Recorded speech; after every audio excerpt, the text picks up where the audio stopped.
right there. And because everyone is so vulnerable, TSM goes with the last pick, Kassadin. So it's not so much that backline thing you're worried about, because the Rumble and the Rakan do have a little bit more threat for someone who's sitting in the back there. So TSM kind of switches it up, now doing a 1-3-1 with an Ash Insurance. Kind of fun. We'll have to see exactly how it shakes out for TSM. But yeah, Echo Fox very heavy on the team fight, kind of by the looks of things. Yes, Froggen can play in those sidelands. I think Tilly is a good pick for him because he loves to take so many waves and maneuver around the map and try and find picks. But I mean, we saw this yesterday when TSM played Flycos, where Flycos had a very squishy comp, and the Kled with Zillion and powered up just kind of ran into every single fight, and there were no bad targets.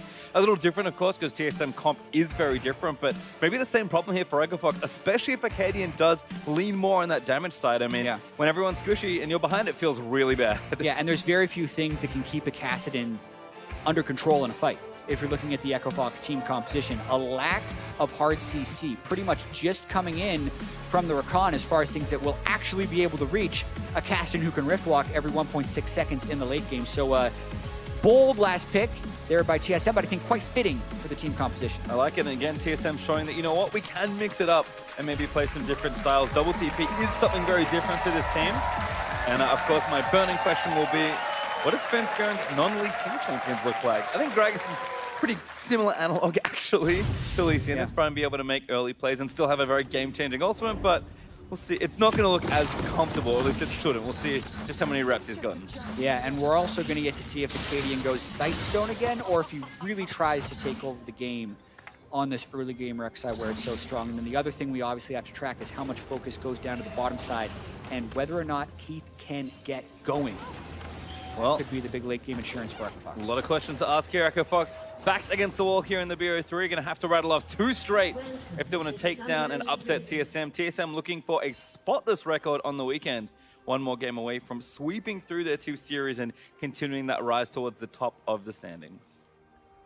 Yeah, I mean, if you look at number of game losses, TSM has the fewest in the league. So even though they did start a little bit slow, dropping some matches, they are trying to ramp up back into that championship form. A stark contrast to spring, where they lost about as many games as they could while still finishing first. Yeah, they're losing all the games and winning all the matches. I mean, they were, what, 16-2 somehow in the spring, where their best-of-3 series did not feel that way whatsoever. No, win rate wasn't great, but looking good here in the first 4 weeks of the split. We'll see if they can close out strong. Minions have spawned. And once again, we'll have to keep an eye on these junglers. Akkadian might be trying yet another route, but TSM's early vision really got the better of Akkadian's potential gank parts early.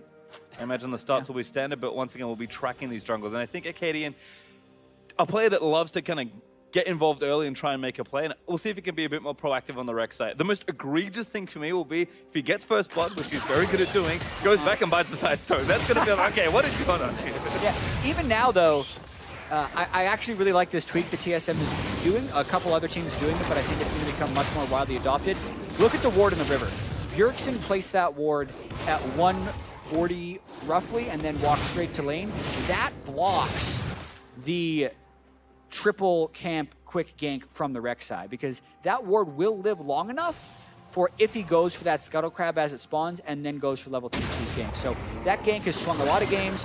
I think teams are willing to invest that early ward, and we may start seeing less and less of that gank because teams are placing that ward. Yep, level 2 here for both mid laners as Bjergsen should be taking fire in the early stages of the game. Svenskeren actually buff to buff, so kind of covering 20% of damage here as Akkadian onto the different scuttle crab. So that ward spotted the right-hand side, but it may not spot the left. And he has the experience, Quint, so this is actually adaptation. I wonder if the coach told him about that ward and told him he'd be able to get this gank off, because this is really quick, and Haunter will not expect this. No, Haunter only level 2 as well. Lupa with plenty of damage. He already sliced in. Akkadian is going to get the knock-up happening. Haunter's just trying to buy time. He flashes forward. Akkadian follows. Takes some turret damage, but Lupa needs to keep burning him down. First blood looking good. Going over. There it is for Lupa.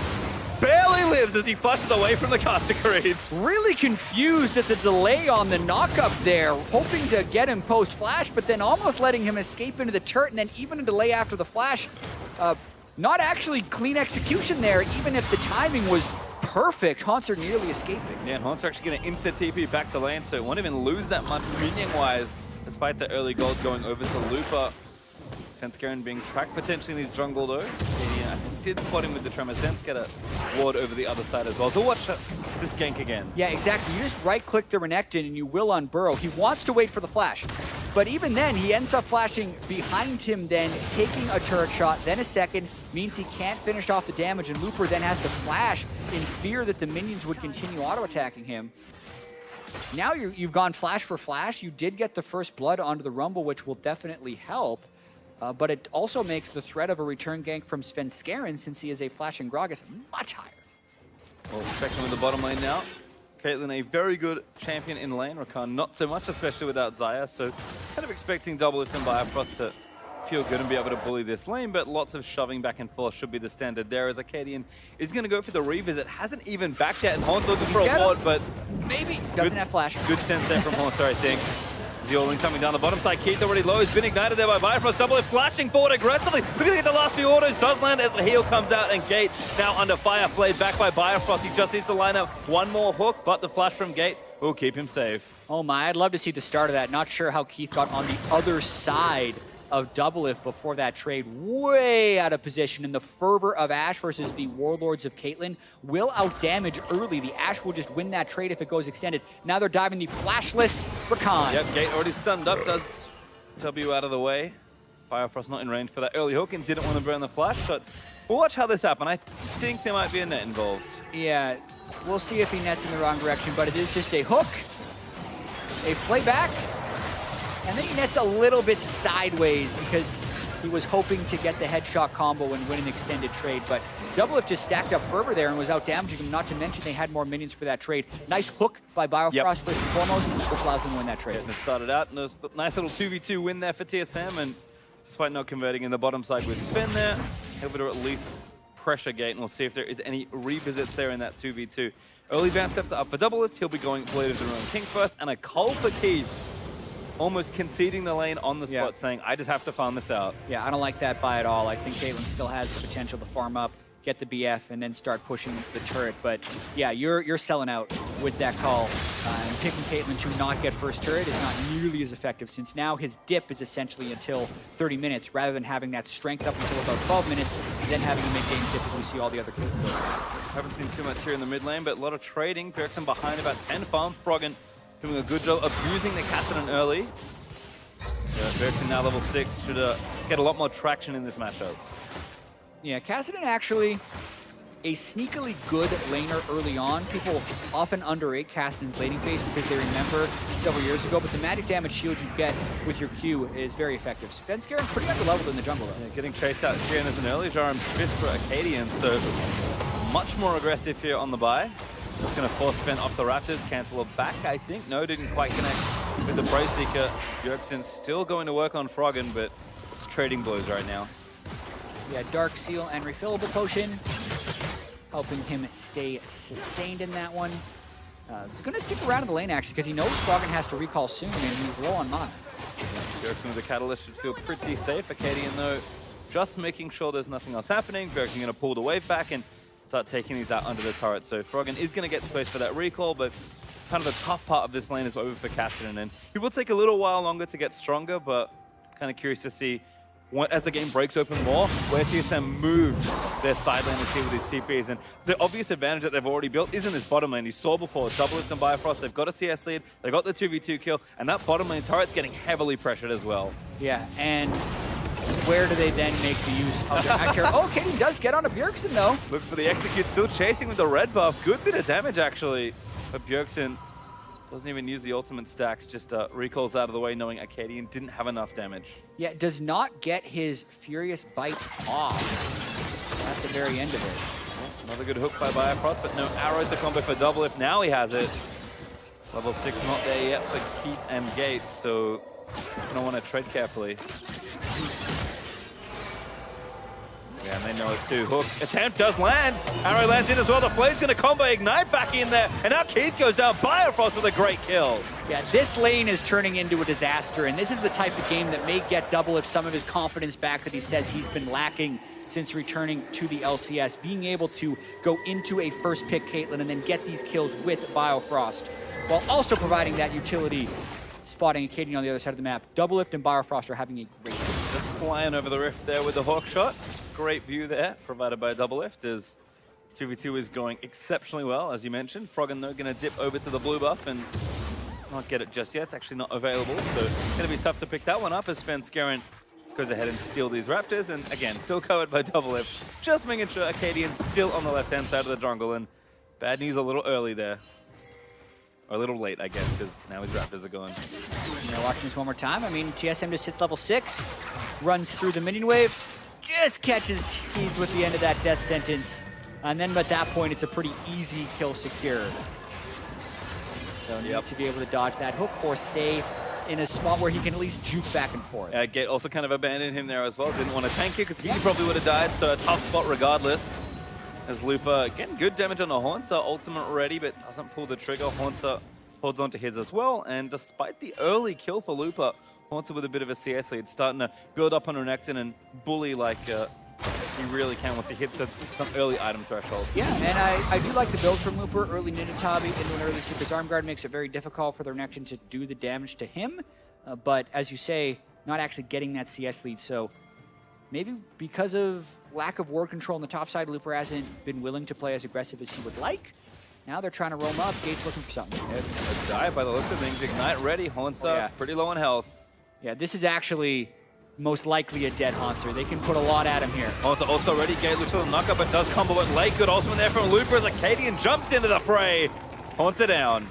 Yep, make the quick roam, and this is what you want to do with a losing bottom lane. But the bottom lane was losing so hard, the first turret still goes over to TSM. Yep, just a 2-man there versus the 4 that were there for Echo Fox. 3 remaining as Lupa recalled to run back down to that bottom tier 2 and save it. The trade does come out eventually, but TSM still ahead on that gold front and might even go for a second turret.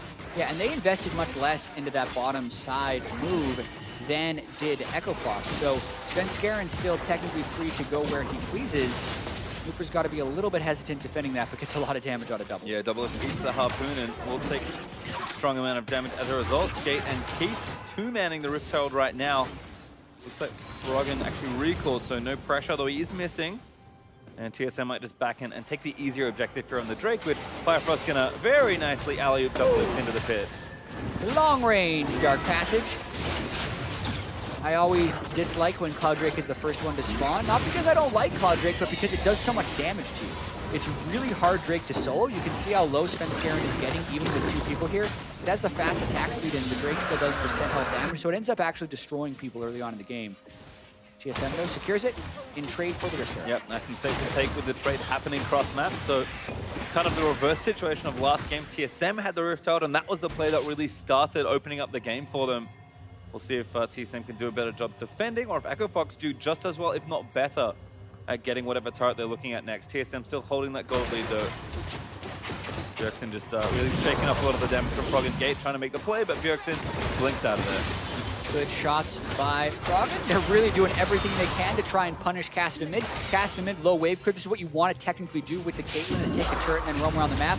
The problem is, it's a pickaxe cull Caitlyn, and there's a Blade of the Ruined King Ashe on the other side. So a level 6 Caitlyn coming into your lane when you're level 9 isn't actually threatening. Yeah, that's actually an insane lead from doublelift. He's 1,500 gold ahead with approaching a 50 CS lead also with that completed item time.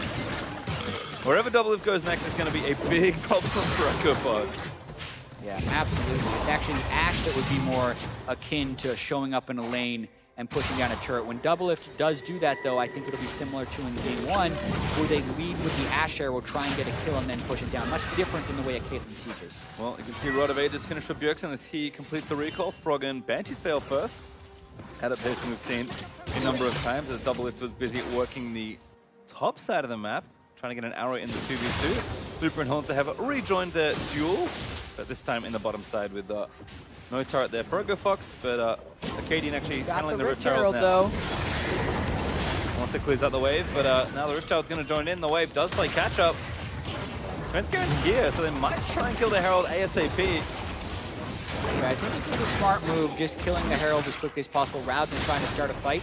The Herald does actually hit you pretty hard. Wild Ashe arrow from doublelift in the top side. Thought maybe a fight was going to break out. Just in case. This kid, it's one volley and a pretty big chunk of his health. Oh boy. He is so under-leveled on that Caitlyn, about to hit level 7, but when an AD carry is out-leveled by the enemy support at 13 minutes, something has gone horribly wrong. Yep, kind of seen that in that 2v2 as pressure here in the mid lane. Good from Echo Fox to, again, punish the low to no wave clear Kassadin. Garen cleared out the last few minions, maybe in time to keep it alive, but shouldn't last too much longer here.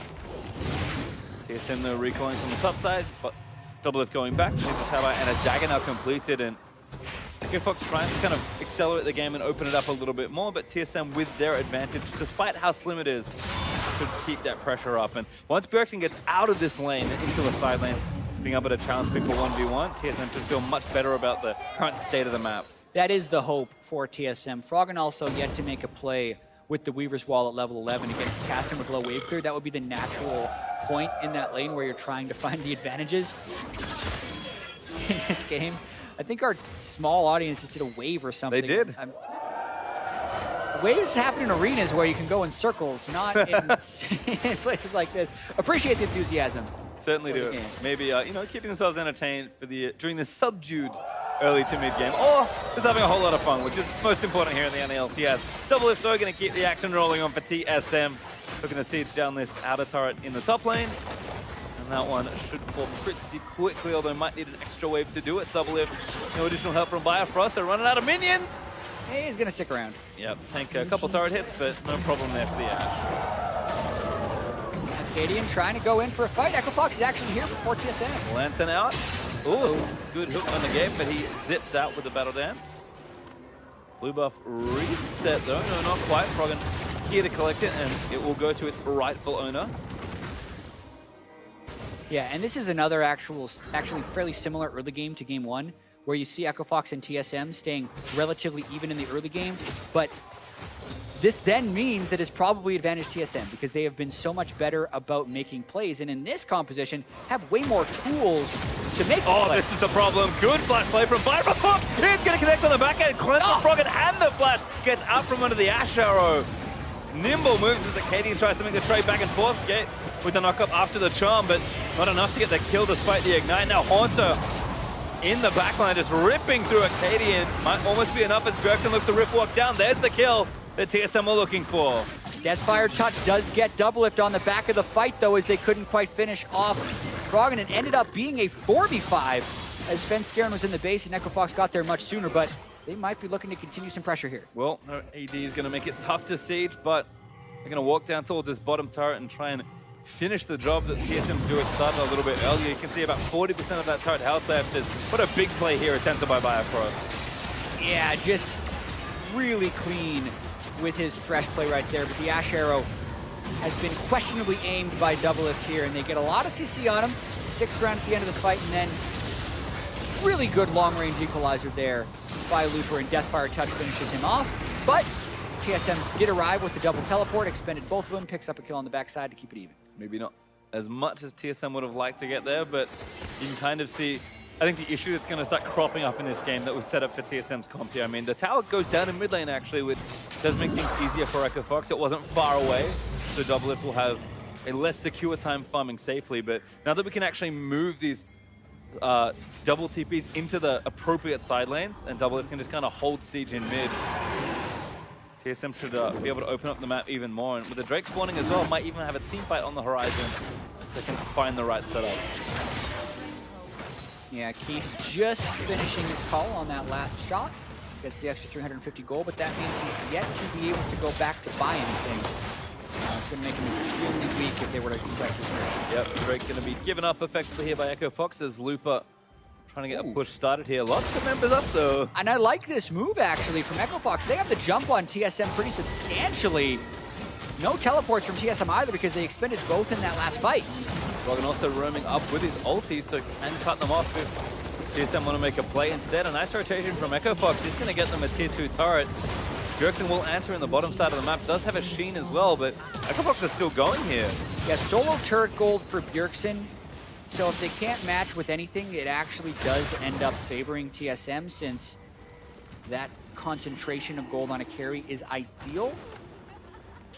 Bjergsen also still going TSM now have cut off Echo Fox as they move back down from top lane. Bjergsen is going to stop though. TSM might just fall back and try and siege mid lane, but Echo Fox again can also challenge with the team fight, although Keith does have to go back and spend his gold, which he has just done now. Yeah, still just a BF sword though, so not anywhere near Infinity at Static Shiv Rapid Fire Cannon build he wants to go to, whereas Double Lift with the Zeal will be quite strong right now.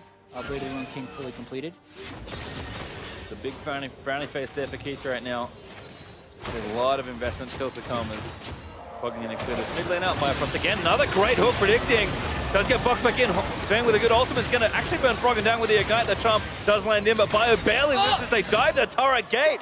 Also somehow alive as he actually did end up getting the kill with Bjergsen. Going to rip off King and to try and take down Gate, but Gate zipping around to try and get out of the way. Bjergsen now caught up, does get knocked up, has to keep roof walking, but running out of mana. Ace in the hole, going to make it a problem. And there's the execute.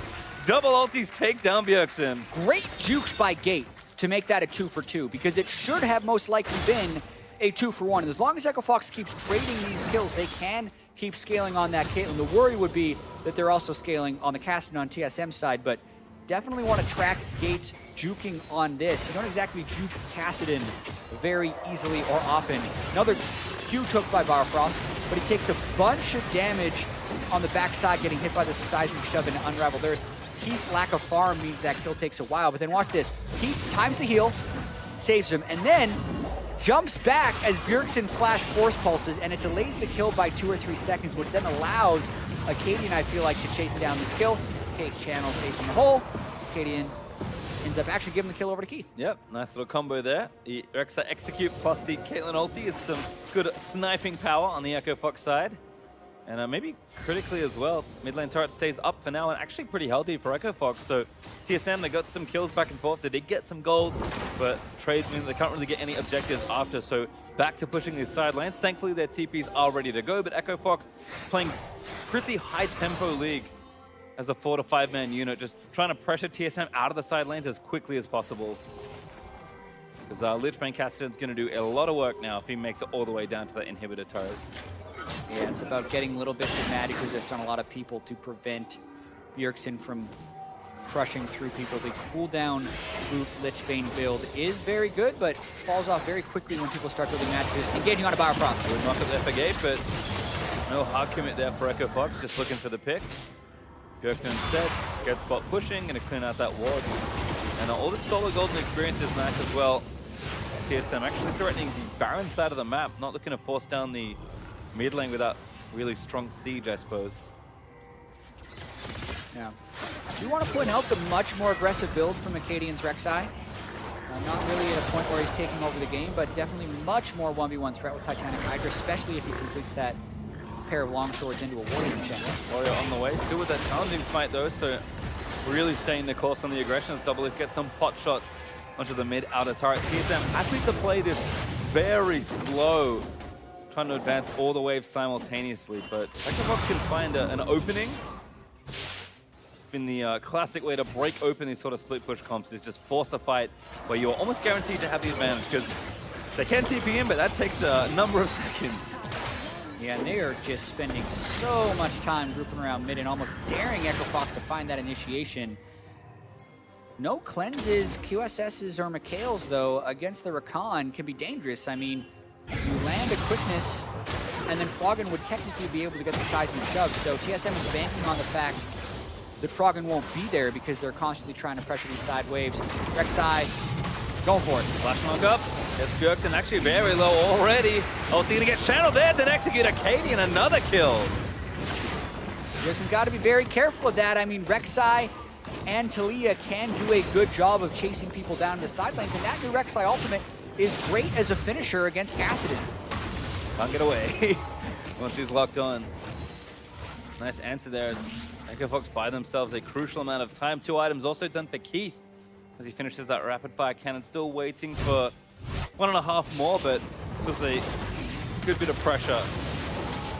Yeah, just huge amount of damage even within the first knock-up, and Bjergsen doesn't get his Rift Walk up once again. Nice kill there by Echo Fox, and not enough wards for him to make that play. As well. Oh, the charm lands in after the flash from Get. Great shot back from Froggen. That's what we were talking about, Pastry Time. TSM was daring Echo Fox to make that play. and they did. This time, TSM should not have been up that far because they did not have the side waves pushing, so they had nothing to draw Froggen away from that spot. They pull off the combo, they get another kill, and they get the bottom turn. Now advantage Echo Fox up almost 2,000 gold as they take the turret in the bottom side of the map. Looper, after that kill into Bjergsen, able to pressure down. And TSM, again, this is not a comp they run as often, so trying to split push a lot in these side lanes and extend 1v1s for as long as possible. Certainly a style they don't seem as practiced on, and Echo Fox with some proactive plays, punishing them nicely as Sven might be the next one to go here, but pretty tanky. Bifrost able to pluck him to safety. Yeah, and this is TSM as well not being as comfortable with the composition as you just said. So watching the way Echo Fox can punish that, Taliyah roams up, they have control wards in their own jungle. Doublelift is blocked from one direction, the Lantern would have saved him, but Gate and the seismic shove from Froggen preventing that Lantern from pulling to safety. So close on the timing. Really good stuff. TSM still same plan. I mean, they need this mid outer turret at some point, otherwise the map is going to be too close for their big split pushes to really have any impact. Bjergsen now going to roam to the mid lane, make sure it goes down as TSM group for it, so at least the damage that TSM did, despite getting Doublelift killed, was enough to actually take the structure, and still Monopoly on the Drake as well, looking to take down that Cloud. Fox not really at a time where they can just rush down the Baron, although they're in the area to at least threaten it.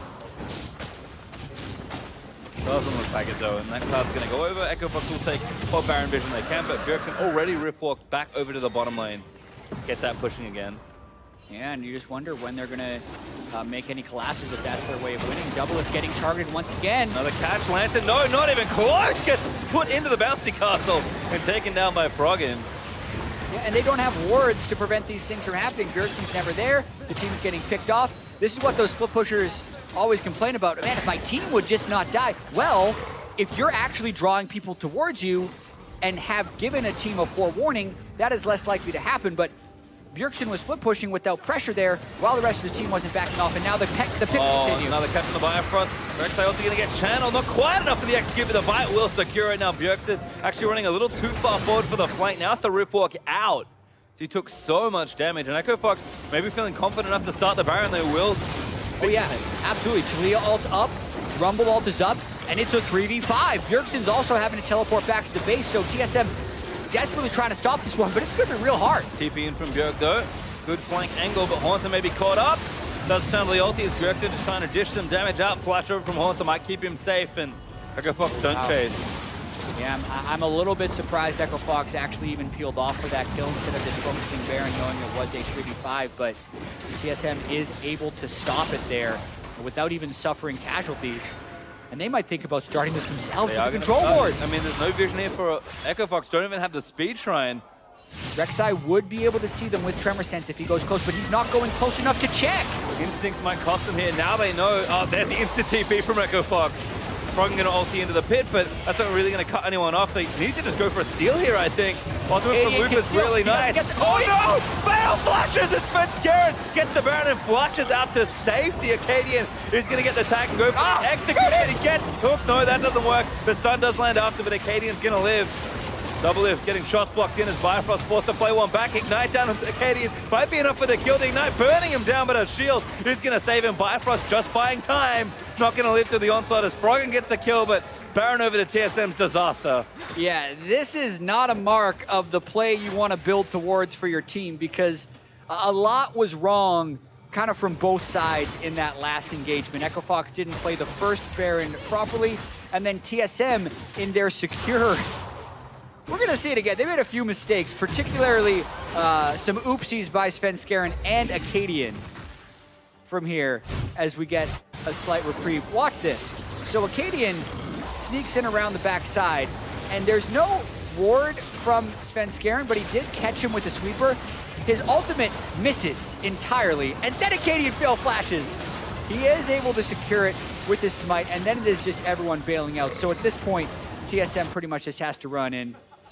Kassadin realized he made an oopsie there, flashed into a wall. Yeah, good to see him smiling, but certainly a tough spot for the team as TSM will actually take the Baron to almost keep them in the game. They're still down 1,500 gold, and if they can do more damage with this buff, it will certainly open the game back up into a lead for themselves. You'd think the 1-3-1 comp would excel with Baron, but they're going to have to do the actual damage with it. Yeah, it should, but let us not forget the difficulties TSM has been having setting up these plays. It is very hard in the first place to run a split push composition against a Taliyah, because Froggen, as we saw even with the wall, can force picks in almost every area. I think new Rek'Sai, even though the ultimate doesn't take her anywhere on the map with the tunnels, the Void Rush is spectacular at chasing down Bjergsen split pushing, or even a Rek'Sai split pushing right here. So it is very hard for TSM to pull this off, on top of the fact that this just isn't their style. They're continuing to try and expand their playbook, but this is not Bjergsen on a huge damage dealer and Haunter on a tank. This is a clear attempt at a 1-3-1 where they force picks with a Thresh and a Nash, and they haven't been very clean with it. Well, Baron helping them out. Can I take the mid-tier 2 by the looks of things and get the goal within about 600. Bottom inhibitor turrets also very low for Echo Fox, so Haunter, see if he can actually get some real damage done to it, although at the moment it does look like Kassadin is just pressuring too hard for Haunter to step too far forward. Instead, turret's going to fall on the top side. Bjergsen going to get joined by his teammates, and now the gold lead is back in TSM's side. Only 500, but Baron kind of keeping them back up in this game and pushing them a little further ahead. Yeah, keeping Echo Fox at bay after after the Baron play goes bad for them. And Keith is still trying to scale up. It's a Caitlyn game where you may never see him get to that point. No one is enhancing him with Ardent Sensor type plays, as you can see the Redemption just now completed by Gate, so nothing really buffing him up. And we saw in the mid lane about a minute ago, Svenskeren step on a trap and Keith barely doing anything to him. And that's a Runic Echo's Gragas with the Spirit Visage. Not something that you expect to be a super tank, so clearly not there yet for Echo Fox, but it's the Rek'Sai and the Rumble that are actually providing most of the damage in these fights. Yeah, 6 combined kills for Lupa and Kassadin in this particular game, and triple damage items is nice looking stuff for the Rek'Sai. Kind of curious to see where he goes with the next section of the build. Maybe GA, which we've seen from a lot of the more aggressive AD style junglers. Think of Mike Young's Lee Sin, kind of showing that build up, I think, for one of the first times. But you can go Stoneplate as well and kind of go tankier and do a lot of what the top lane fighters are doing also. So certainly set up to succeed here. It's been a while since we've seen a Kassadin really go off in a game, but looking good so far in the Rek'Sai containing TSM split push, but still, Baron did a lot of work there for them, and a fourth straight, kind of that invisible gold is still going over to TSM. It looks like they'll get this next one as well, and maybe thankfully for Echo Fox, it's an ocean and 3 clouds instead of anything else. Oh man, the triple cloud. You do zoom yes around with it, but that's about it here. It looks really cool. Yeah. The satisfaction goes up so much when they add those little particles to remind you that you're running really fast. As you can see Svenskeren walking around, but the particles do not give you any actual power. No, not too much at least. I mean, maybe if they're gonna, book it from top lane to bot lane on foot with TPs down, we could see some dramatic turnarounds, but I think that's unlikely, and instead again, plan still being executed here for TSM. Bjergsen with a good amount of pressure, but his team is not really on the map, so can't quite get in position to really shut down the turret, as Prey being stalked here. Ooh, Prey is going to miss though, and now Haunter's going to try and get himself out of the way. Burns the ultimate, and just going to run towards Bifrost. Yeah, they might even try and turn something around here, but pretty dangerous. Double if still in base. Yep, TP canceled. Yep, Bjergsen's like, nope, I don't want to pull in for that one. Does have avoid stuff, so plenty of damage now already on the Kassadin, but TSM again is trying to get things set up their way. Baron up in a minute 30 means that bot lane pressure will be so much better once TSM have more map to sort of split, but you can kind of still, again, just not as practice on setting their styles up when they're playing more of a pick-up, more for team fights and moving through the enemy jungle between every lane. It just looks so smooth like it did in game 1, but yeah, just a little jagged. Yeah, I mean, now they have the Kassadin skilled up in a big way, so they're really hoping to find a flank, and they're actually turning it into a bit of a team fight right here. 5v5 in the mid lane. It's going to have to force Haunter with a big flank. Looking for Keith. Gets a stun onto Lupa. Hook lands in as well. He's going to go down instantly as Double If claims that kill. Now Gate under fire as he has to run out of way, but Svenskeren with a flash body slam to get the execute, and now the rest of the team moving forward. Bjergsen running down into Rift walks for so much extra damage. Gunner's going to get popped. Froggen looks to line up the next Q, but the rest of the team's there to defend. Remember when we talked about late game Kassadin in the draft phase and how they wouldn't be able to stop him from rift walking? That's what happened. Popping back out, but he gets stunned over as the shutdown comes through for Bjergsen, and TSM getting too many kills. They're going to take the turret down in mid. Yeah, and unless Froggen can get a bunch of damage to clean the minion wave right here, there's a chance TSM can end. These death timers are actually pretty long. Got a lot of damage too. Litzbane Kassadin's going to take chunks out of the turret.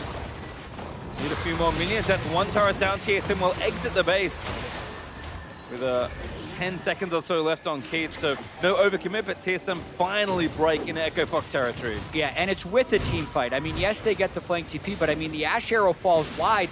I think most of this is on being able to catch Looper. The ult and the hook put him right in the middle of the team. Do not give him time for that Zhonya's Hourglass, and then they're chasing him down. It just becomes Riftwalk City. Flash, Riftwalk, Riftwalk, Riftwalk, Riftwalk. It just keeps going as he's chasing after the entire Echo Fox team, and there was no escape once they started losing that fight. We'll have to figure out what this pause is for. Well, we do have a pause. I believe it was Bjergsen that has paused the game, so we'll find out exactly what's happening ASAP. But kind of a curious time to have a slow down of the game with TSM building up all this momentum. Apparently a button fell off the right side of Bjergsen's mouse. Too much right-click spamming while he was rift walking in the team fight. Hopefully they can fix that quickly, either by giving him a new mouse or just pushing the button back. Maybe he mashed Sony's button too hard and it fell off. Oh, man. Anyway. We should find out what that button's for, actually. I hope it's his ultimate, because that'd be very funny. Well, it's the mouse, right? I mean, a few players try and bind keys to their mouse for certain things like item actives. Yeah, mostly items. But I feel like mostly it's just right-clicking and for that guy. Apparently he traded mouse buttons with Haunter. Haunter's like, I don't need this one. You can have it. I'll just donate that one over. What a great teammate there for Haunter. Yeah, it sounds like they're actually ready to go. We're going to be getting back in this one right away. A big turning point in the game, too, after that team fight. So much good happened for TSM. Double is still not landing his Ash Arrows, but just getting the TP and looking at Echo Fox team composition, just not having very much peel. So unless they're running them down or are the ones finding initiation, they still might have a disadvantage in these fights, especially looking at Keith just not there where he needs to be on the Caitlyn to have that type of threat in team fight. Yeah, still waiting really for that third major item. Has some good little utility items, I like to call them, in the QSS and Last Whisper. Very cheap, very efficient, but really wanting that static shift to kind of push Caitlyn over to the edge, to the Doomsday scenario as Bjergsen starting the roof walks. Looks like the buttons are all working just well and fine. And with Baron being up, TSM going to look for possibly their last necessary play of the game. Echo Fox going to try and put a stop to it, and everyone's leaving the Baron pit because didn't go too well last time. Yeah, Haunter doesn't have TP and was just shown on the bottom side, which is why Echo Fox is going to start this. A little bit of desperation. Haunter is zooming up that lane. 3 Cloud Drakes, baby! Getting there ASAP! Fast. And now Bjergsen actually with the flank. Echo Fox could be a bit too desperate. Bjergsen onto Froggen gets the Banshees off, but the fight is going to start. Charm lands in as Bifrost trying to tank it all up. Keith in the backline just getting taken down and he falls. But Looper does take down Bio. Arrow lands as Froggen is going to be the next target for Bjergsen. Just rip walk all over it. Looper pops us on his bit. Acadian bleeding low as Haunter with the Stone Blades tanking all the damage up. Double is not going to get burnt down this time around. And that's 4 dead. Going to make it 5 soon as Bjergsen, he's out of mana, wants to chase down Gate. We just need to get a W off. Oh, Blast Cone going to make it problematic. Gate zipping out with the W. Tanking a few minions, but Bjergsen, he wants blood. He's going to chase him down. Riftwalk might have reset the mana cost. There it is. Last Q goes, and there's the ace for TSM. It's Spain going to end the game. Not outrunning the triple Cloud Drake once he gets out of combat right there, but the game is done. TSM Pushman to take down the Nexus. Nexus exposed, and that's going to be yet another sweep. Double Imp going to take down the last remaining minions. Pad the stats as best he can as TSM stand strong and celebrate another clean weekend. Yeah, this is probably the sloppiest game they've played all week, but they still won in 35 minutes. So the 4-0, I think in back-to-back weeks for TSM means they are starting to turn it on now on a much more extended winning streak. And Keith can't help but stare at the screen. The early game on that Caitlyn was a disaster for Echo Fox because TSM pulled off multiple 2v2 kills in that bottom side. And then even though they weren't able to transition with Ash Arrows, did definitely buy them a lot of time to get the Kassadin to the late game and carry the game. It was one of those things as the players will exchange handshakes. Echo Fox, a tough loss actually going to push them further down to that negative win ratio. Not a good time. They started 3-4 to begin the day, now 3-5. TSM pushing up there in the standings, and they and the fans will be happy to exchange some high fives. I have to say, does it matter that they kind of had to team fight to win that game? I mean, they did pick for the 1-3-1. Yes, you can team fight with the Kassadin. It was a great flank that they found, but For me, it's unsweetened slightly by the fact that they kind of had to be like, all right, let's find a team fight. Yeah, I mean, especially when you look at TSM's stated goals from before the split as the back-to-back champions of the NALCS, saying they want to learn new strategies for when they go to the international stage. And I think this was a clear example of that. As the 1-3-1 goes, you want to find those fights as 5v4s or as a kill into an objective force.